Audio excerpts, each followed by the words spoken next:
io invito tutte le persone ad accogliere i cani guida e i loro conduttori ovviamente con gioia. Sono animali tranquilli che non creano problemi e sono anche molto simpatici. Sono successe tante volte delle situazioni sgradevoli di persone non vedenti con il loro cane guida che sono state respinte da posti pubblici, mezzi di trasporto, ristoranti, addirittura qualche volta è successo anche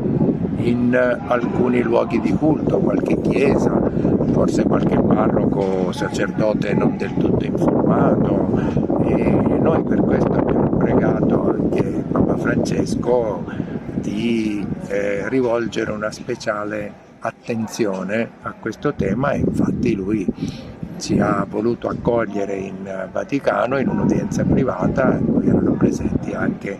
tanti cani guida. Del resto il cuore di Francesco è tanto grande, riesce a pensare alle cose importanti del mondo come anche a quelle piccole piccole come i cani guida per ciechi e ipovedenti.